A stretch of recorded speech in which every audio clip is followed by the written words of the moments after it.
Economics video. Yay! Alright, so I have a nice clean drawing here. Yeah, very clean. Just the outlining of the different mechanisms, so I guess I'll go through some of that. Related to the Modern Mystic posted a post, and it's again about this Bank of England thingy, the Fed of England, whatever the fuck it's called. Just pointing out that money isn't really money. It's banknotes. And there's two kinds of banknotes. There's the ones that the reserves, the ones created by the federal government, and the notes created by banks. And those two notes are different because the notes created by banks are IOUs. They're contracts. When you put your money in, you don't put money in the bank. I mean, yes, you use cash, maybe, quite possibly, to make a deposit. Sometimes you actually use actual cash. But the point is what you're really doing is just making a contract, and they're going to convert your cash into digits, and the cash is going to get consumed. The cash is going to go back into the reserve mechanism of the Fed, and there will exist no cash until there's a claim on it. Yeah, there's no cash until there's a claim on it. It's a claim on cash, and and the economy can function because there are not sufficient claims on cash to bankrupt anybody.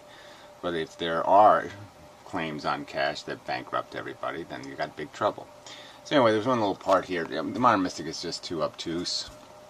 Everything's a joke and a witticism. Instead of saying things directly, he says them with a joke. So he's talking about curveballs and blah blah blah. And so this guy, who's doing a commentary on the Bank of England bullshit, he talks about it like, okay, threw a curveball and this one lands in the third row.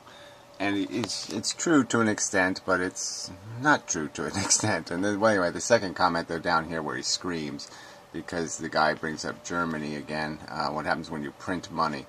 And so when you start printing, government starts printing money. And so, yeah, the Modern Mystic's right. This guy's wrong in the sense that it hasn't started printing money yet. But the question is there any way to avoid the government starting to print money? I mean, hasn't the government created all these mechanisms? FDIC insurance, $7 trillion in deposits insured by $30 billion of a fund. Sounds like a big problem to me, right? You don't need much of a failure, especially when you're basically insuring deposits of all kinds of feloniousness. Like the FDIC insurance was extended to the bad paper, that the banks held. So instead of forcing the banks to resolve the bad paper, accept losses, the federal government, FDIC, insured the bad paper. So now there's a bunch of stocks still in the stock market that aren't stocks. They're just garbage. They're an absolute piece of crap. It could just say absolute crap on it. But it's FDIC insured crap. So therefore people will buy it because there's some hope that somebody will buy crap. I mean, they will actually buy crap in the stock market. So it's still a viable stock because although it's absolute crap, it's guaranteed not to lose money. You're guaranteed to win by buying it. You'll get a bond rate of interest as a premium, and you're guaranteed not to lose your money. So you can't do much better than that as a deal, right? There's some upside potential, like it could be one of those piece of crap properties is on a big pile of uranium or something. So there is a hope that you might make some money on that junk, but it's junk. But it's guaranteed junk. So anyway, well, I mean, these are liabilities. So then you got this $17 trillion of U.S. notes, promises to I'll pay you laters, and you somehow have to keep reselling these things, these bonds, or you're in big trouble. And if you have to increase the premium you pay to sell them, that means interest rates go up, and that means you're in big trouble because most of the money you collect in revenues you'll have to pay in interest. So where's the money going to come from? So when something happens, where's the money going to come from? Where's the money to keep everything going to come from? You could say they could increase taxes on the very wealthy because, yeah, they have a ton of money, so you could take some of that money. But we know if you take that money, the downside is the whole economy is built on scrubbing their toenails, and all of a sudden everybody's going to be unemployed because the rich won't be as rich as they were. So that won't work, because unemployment's the last thing you ever want to do. I mean, yeah. So anyway, the point isn't to say, oh, we're already printing money. We're not printing the money. There's $1.2 trillion of cash, U.S. currency in the world, and it's a pretty low amount considering the size of the economy and all that kind of crap, so that's okay. But there's a huge liability against that currency, in the sense that there's a lot of things that currency has to do in the future, and it's not too certain there's going to be any place to get that currency from. Alright. Once the system starts cashing out, there's going to be a problem. So anyway, the ideal is, right, this isn't complicated. This part's pretty simple, right? Work makes stuff. Stuff has value. Value can make people work. Work creates stuff. Stuff has value. Value can make people work, right? So then the only thing that fucks it up is this money thing, right? I mean, you have to have this money converter to make this transition from value to work. But I mean, ideally, like the Chinese economy came up in one of his earlier posts, and the commentator in the little documentary he posted there, an hour-long thing on China and their overinvestment. And there was one part that seemed kind of glaring to me, like that doesn't make any sense. So there's this problem in China now, where the really good news is everybody's still working, okay? Work makes stuff, that's good. Work equals stuff. Stuff is good. Stuff is value. So that's good. But that they're making the wrong kind of stuff. Okay, even though some of the stuff seems perfectly rational, like airports and, railway stations and that kind of stuff. But they're apparently making buildings, apartment buildings for rich people. And there's not enough rich people to live in them. But the rich people will buy them. So this was the interesting thing, is the guy was sort of implying that these are bad investments, these very tall buildings full of very expensive apartments, because, 15% of them are empty. But they're purchased is the point. So the person building the building made his money. He sold all the friggin' apartments. He made the money to build the building and make his big giant profit. So there's every reason they're going to keep doing that as long as they can sell the apartments. Now the part that's a little weird is that there's these rich people that apparently can't, it makes sense to have an investment. If I'm going to make an investment, I can choose between buying a Van Gogh or buying an apartment, a condo. Yeah, I'm going to buy the condo. Fuck. I can't sleep in a painting. Can't eat it, can't do a damn thing with that, but a freaking apartment, why not? So it's rational to make an investment in real estate when real estate is still valuable. And when you're living in a country with 1 billion people, in it, the odds are they're going to keep wanting nice apartments for quite a while. There's lots of poor people who want to be rich people still. Anyway, there's lots of incentive anyway for people to want to grab your apartment. So it's going to have some value. But the weird thing is there's no talk of renting. So you're saying it would really make sense is if you could buy the apartment and then you rent it for the expense. So then you double your profit in the sense. You will not only have an investment property like a Van Gogh. Let's say if I bought a Van Gogh and then I rented it to some rich guy who wanted to look at it all day. Well, that's win-win for me, right? Because I not only have the investment of the Van Gogh, which may go up in price, but I have the bonus of collecting rent. And so you're saying, why aren't they renting these apartments? Why are they empty? And they talk like there's a middle class in China. And so I'm saying, well, there can't be much of a middle class if they can't find a middle class guy to live in these apartments. I mean, obviously you wouldn't want to rent them to, people who have nothing because they can't pay any rent and they'll trash the place. But you would think they would find somebody to rent their condos just to double their profit. you would think. So that just is, I mean, I guess to me that was just a symbol of saying, aha, middle class is a lie. You know, there's really only two classes in China, stinking rich and stinking poor, and they both stink in a different way. So anyway, but the idea that they're working is good, right? Working is good because it makes stuff. And so the real question is all you want people to do is be making good stuff, not stupid stuff. So you want them to make things that work, you know, things, devices and cameras, but you don't want them to make ads. Ew. You know, you don't want to make like blueprints of how to fuck everybody on the internet, or how to spam Google, or, you know, how to fuck things up. That you don't want them working at. You want them to be working at productive things, not unproductive things.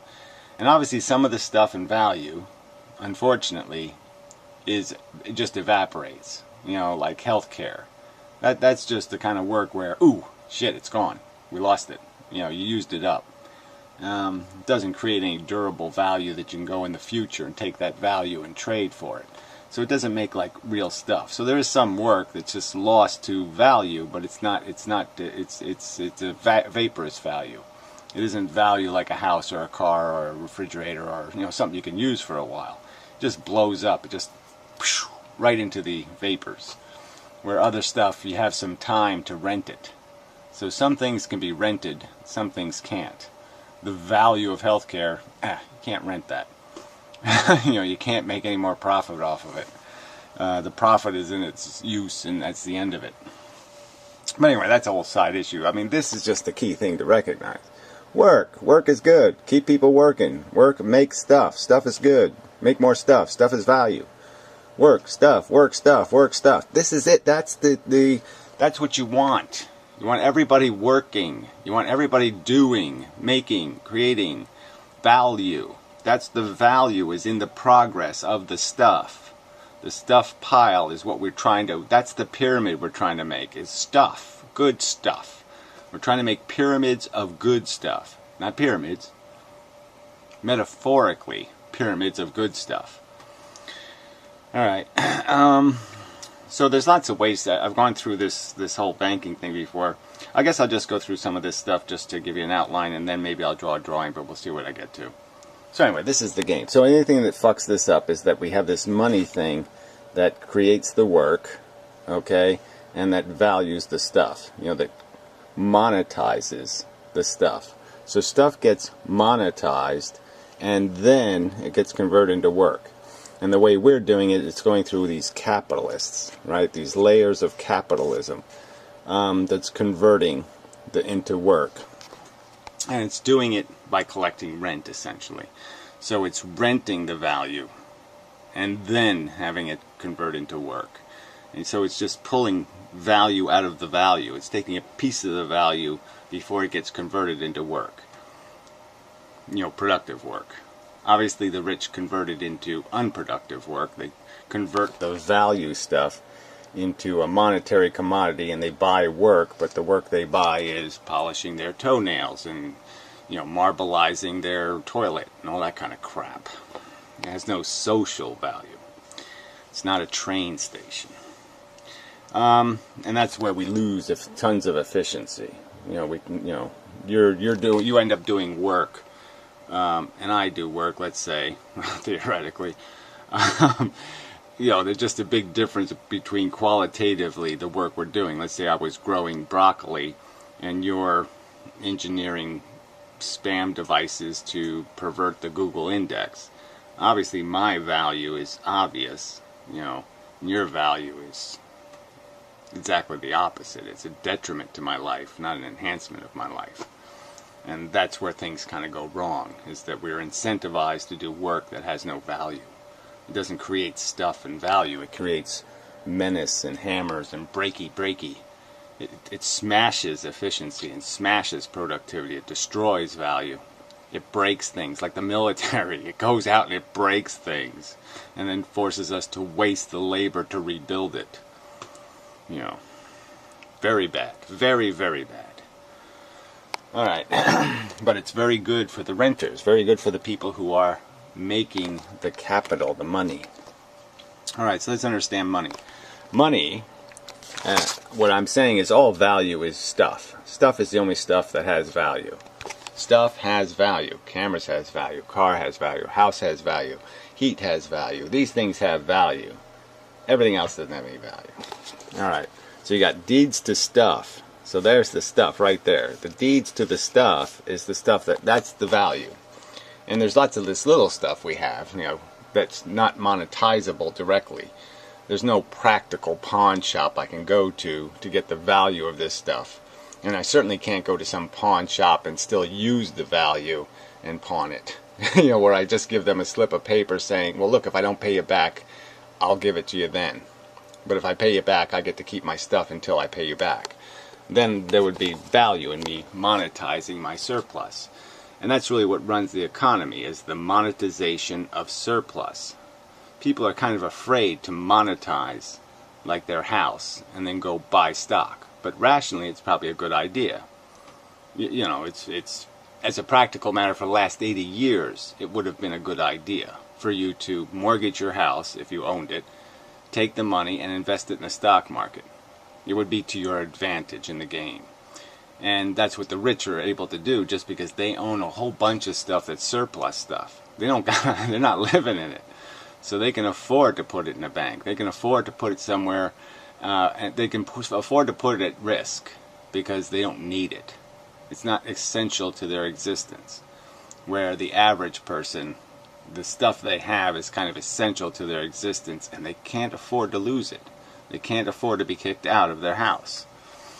So anyway, deeds are the stuff. The stuff is the stuff, but obviously the way you create money is by putting a deed into a bank and getting money for it. And so I'll go through the rest of the list and I'll explain that I've already done this in previous videos. But anyway, so that's the real deal. That's the hardest stuff. Okay, is owning something. Owning stuff directly is the best money you can have. Cash is the second best money right now. Okay, right now cash is good because they haven't printed it. Now there's a huge, like I said, the obligations the government has are so extensive that one has reason to fear that they're not going to have the cash, they're not going to be able to get the cash to be able to function, and then they're going to start printing the cash. That's the fear. And as soon as they do that, then everything's gone. Okay, everything inflates right out of your pocket. And it is the Germany thing. So the Germany thing is a real scenario.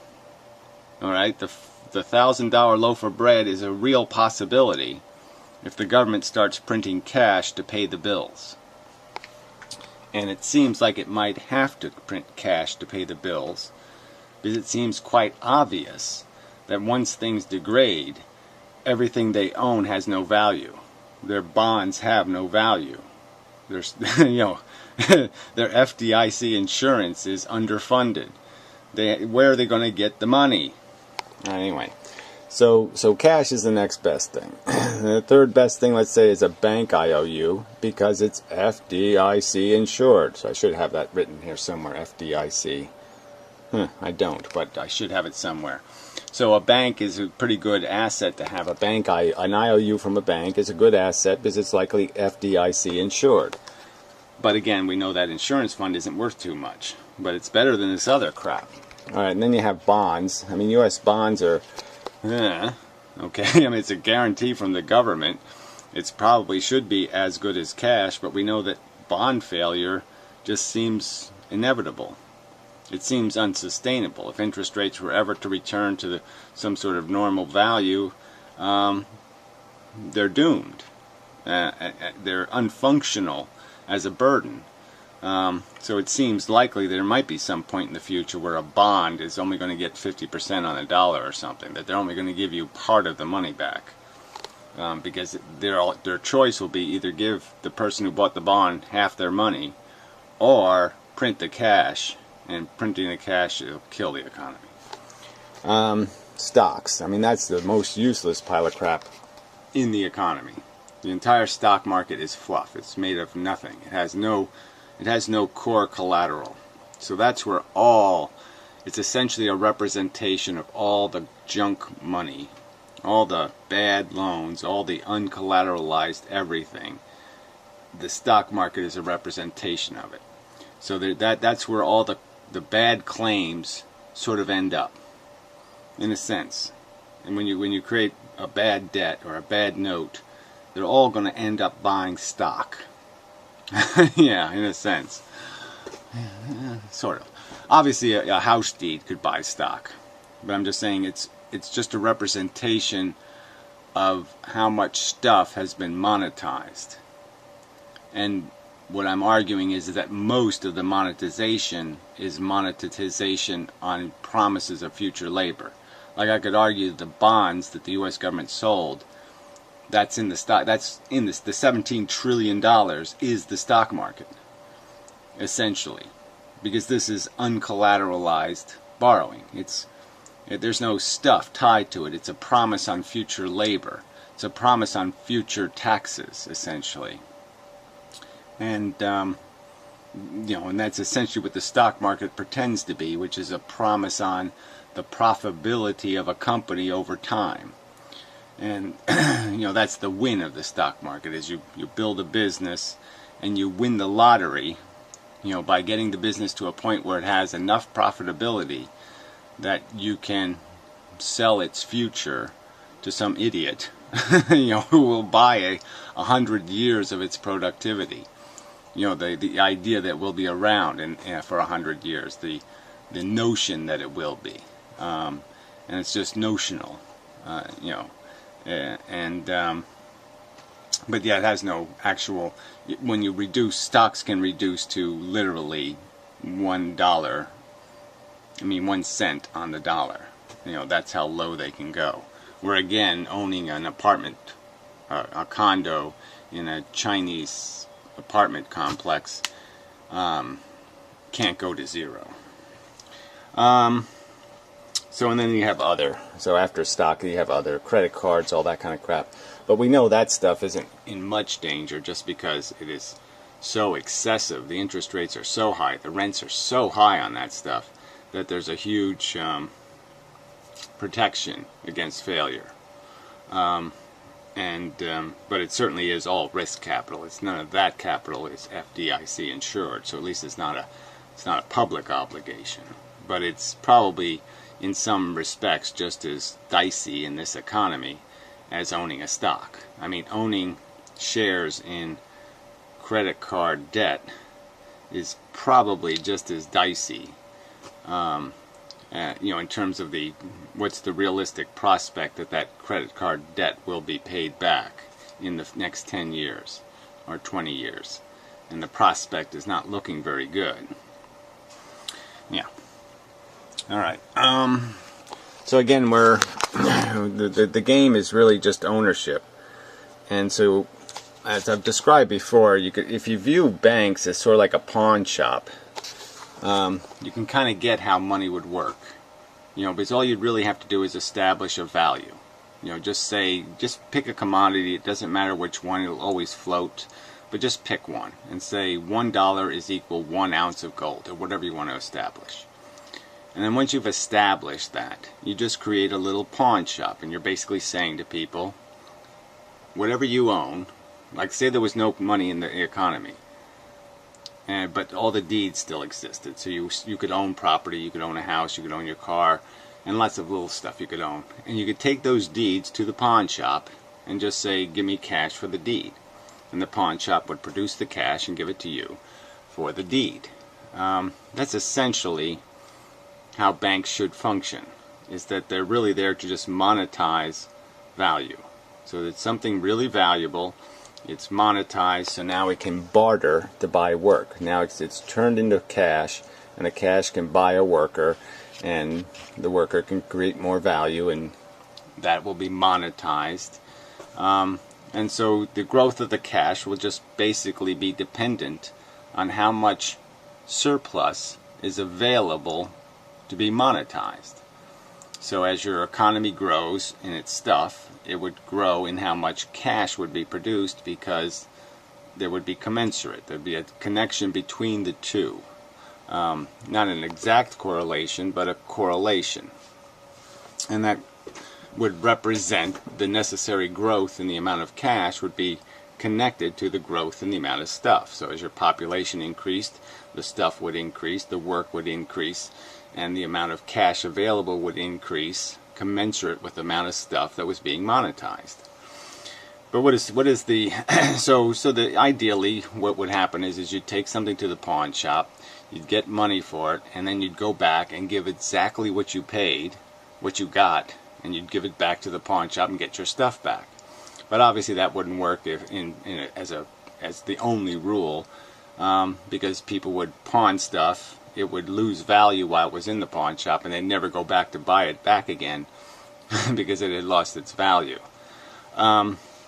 But if you made a contract that said you had to buy it back at the price you paid for it, or you're indebted to some other value you need to contribute, then you can make it work. But that's all that you're really talking about. All you're really talking about is monetizing stuff, value, surplus value. So that's why the rich have this huge advantage, because they have a lot of surplus stuff to monetize. And once they monetize it, it's essentially now renting. Once they create money out of it, now they can create more money by buying work, creating value, and then selling the value. So they can create this little profit engine of the means of production. They can buy ownership into the means of production by monetizing their surplus, thereby creating more stuff they can own, thereby creating more value they can monetize, creating more stuff they can buy more work, and that's the engine. And so the bottom line is that renting surplus is now more profitable than working.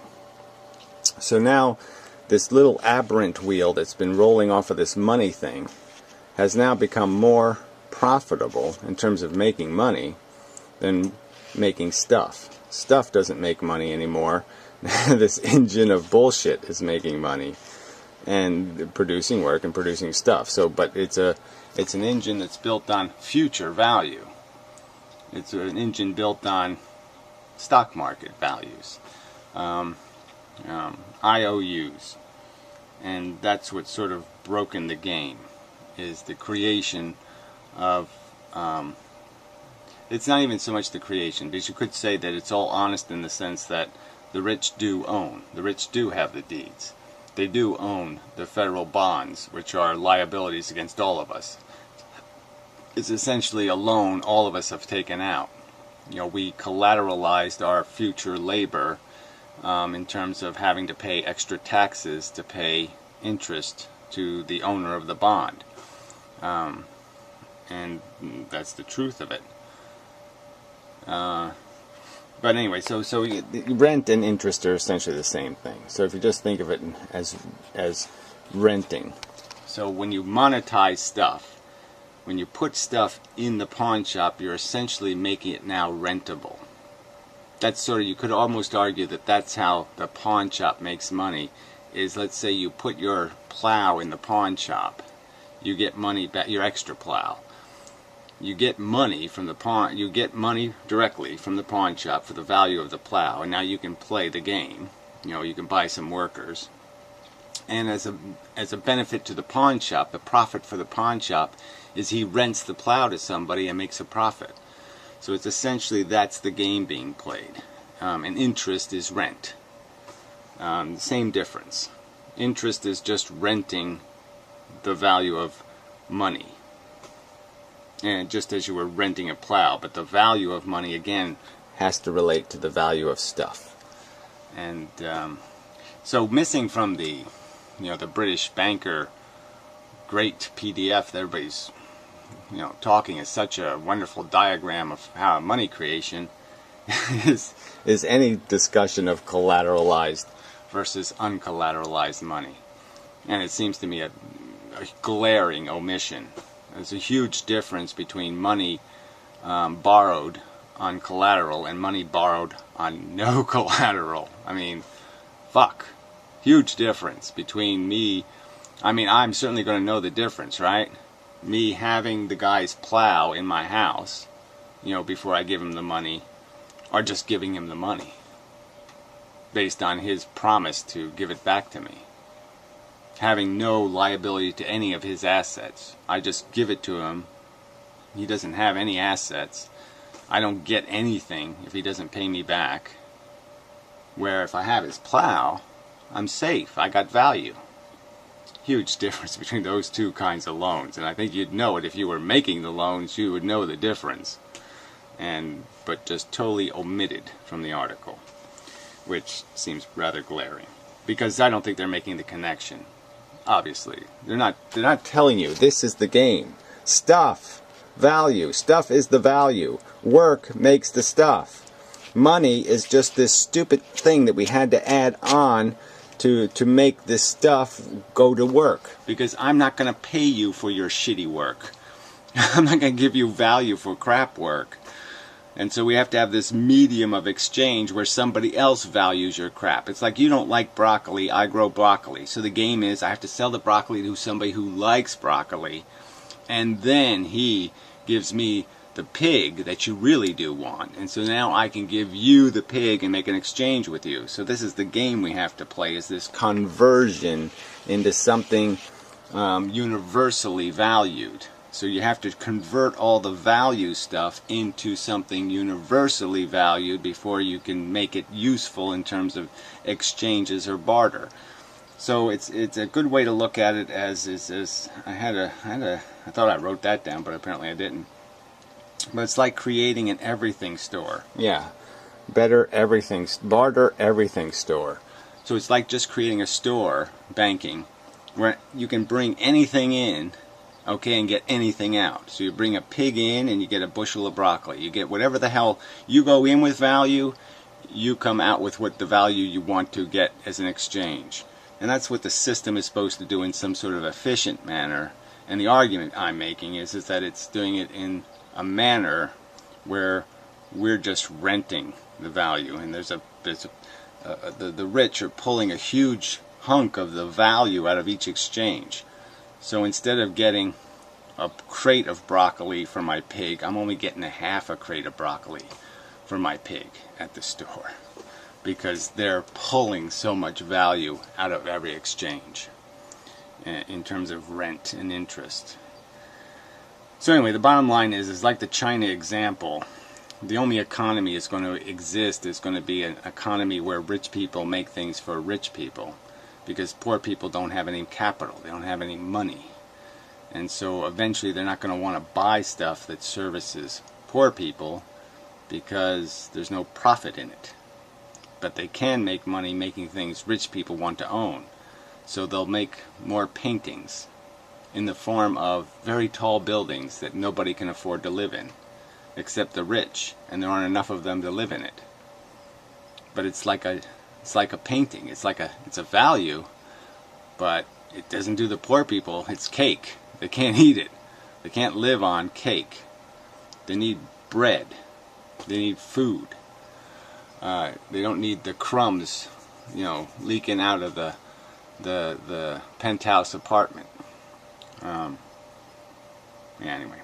So anyway, I could go on and on and on, but I think we'll call that enough. But everything is on this piece of paper. This is the economy. All the key concepts are right here. They're on this piece of paper. Yeah, it's right here. That's the game. So, until next time.